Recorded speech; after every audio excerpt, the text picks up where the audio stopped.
this is kind of hypothetical, what ifs. I'm not really a fan of them, but I mean, he kind of maybe dominated is too strong of a word, but he used to in some games dominate Michael Jordan in college as well.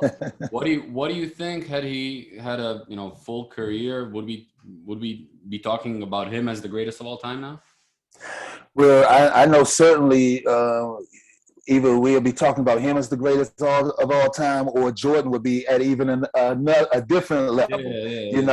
I think those guys certainly would have pushed each other to the max. I think that the thing about Len Bias, and when you compare him to Michael Jordan, is that I think he was a little bit ahead of Michael when they were in college with his skill set. I mean, the jump shot that Bias, he had, that was just the prettiest thing you could ever see.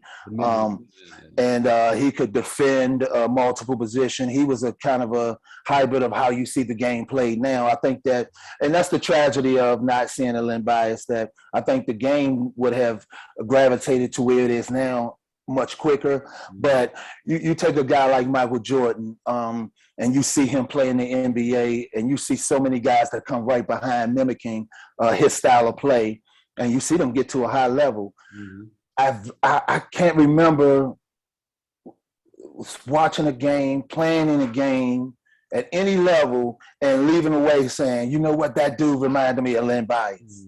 And that is just a tragedy. That dude's a one of a kind, but the way he played the game, there's no question that there would have been guys mimicking his style of play had he had an opportunity to play in the NBA, and you'd have seen a whole host of. That's why I think the game would have changed. It would have gravitated to the way it is now a lot sooner because of the versatility that he displayed when he played the game.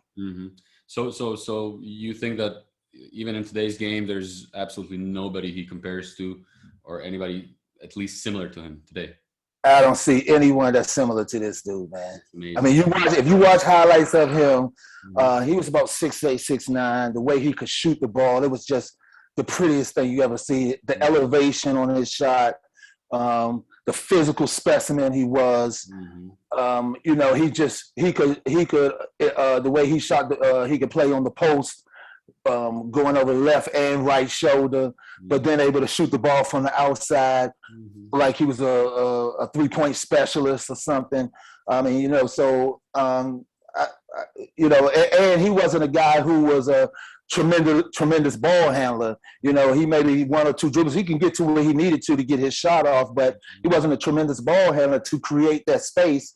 But his elevation was so high on his jump shot that no one could stop him anyway. So when I look at the game, guys who can create that space and get that shot off the dribble, they have handle. They don't have like, maybe I can go 1-2 dribble and then elevate over top of this guy, and jumper looks like that, and able to go left and right shoulder on the block and defend and block shots like he did. I mean, you just don't, I don't see anyone that's like that. Yeah, he's definitely one of a kind. Rest in peace, Len, and hopefully the kids out there are going to watch more of your highlights. Yeah, absolutely, man. It's a tremendous thing to see for real.